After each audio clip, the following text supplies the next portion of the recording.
uko umuto muri we afite imyaka 14 umukuru akagira imyaka 17 bivugira ko bafite agatsinda bibumbiyemo kitwa Sunika Simbabara.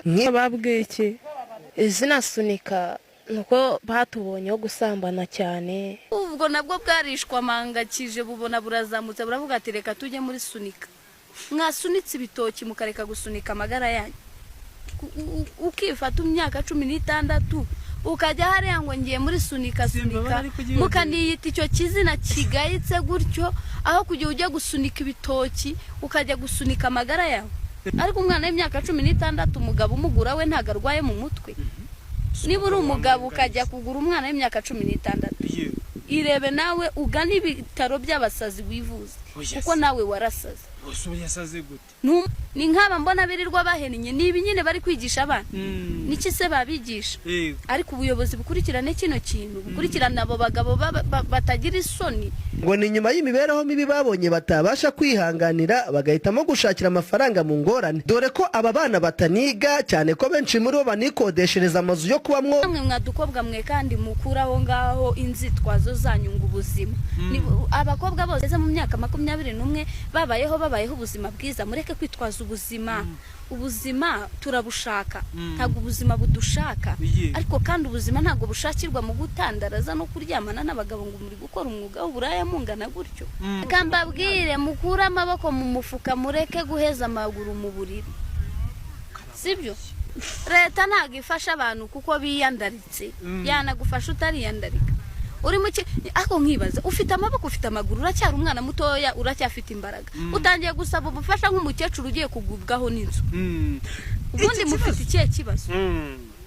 Umukecuru w'imyaka 70 arasaba ubufasha ngo inzigiye kumugwaho, nawe usaba ubufasha ngo ngiye nimutamfasha ngo nimumfashe ngo kuko nibyo bituma manika akaguru. Ngaho da niba atagufasha none uramanika niki? Umwaritse kugorana barafasha nyoko bafashe naso bafasha nawe mwana.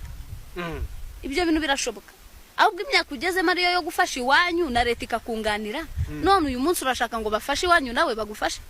Izo mbaraga subitse zikabariza iki? Niba ushaka gufashwa akora umuganda guhera ku wa mbere kugeza ku cyumweru. Yewe nta kazi ka leta mfite ibyo kintu mu gisobanukirwe. Ariko akazi mfite nuko abo mbwira ari abakobwa bagenzi banje. Ejo nejo bundi bazavamo abandi bantu. Shobora no gusanga muri umwe muri abo uri muri basunika zambera umukazana. Ibaze kugira ngo azabe umukazana wanjye akiri muri Sunika. Ibaze kugira ngo azabe umukazana wawe akiri muri Sunika. Ibaze kugira ngo waguze umwana uri muri Sunika azakubera umutwe abo umukwe wawe kandi yaririrwa gasunika abo muri Sunika Simbabara. Kandi ikindi namwe mwitwaza ubuzima. Abana turi kubona bari gustrugglinga. Joyeze ko yakoze akazi ko mu rugo ntago uyu munsi ari umuhanzi. Nawe saze muri Sunika da ngo murimo murangiza amazina yanyu. Rega mukajya no kukarubanda mugashega ngo twebwe ngo turi Sunika ngo Simbabara ngo mfite imyaka 16 ngo ngewe nga make nkorera ni bibiri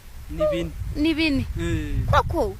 Erega abana babuza babagura ntago bakomeza kwicuruza, ntago bishoboka. Ahubwo ibigabo nk'ibyo by'indambi bikunda kuryagaguzwaho bibonye bisambana aho bibonye. Yubona ujya mu mata ko y'umwana ubyaye urira. Ese mwabuze indaya zishaje? Ni hari indaya zabuza abakiriya ejo muri ntizabibabwiye ko no kubona umwe ku munsi ari ikibazo.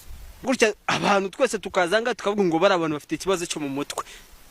Niko benshi ubundi ukuntu bimeze turabasaza uko tugenda turabasaza twarasaza, ahubwo ibisazi byacu biratandukanye.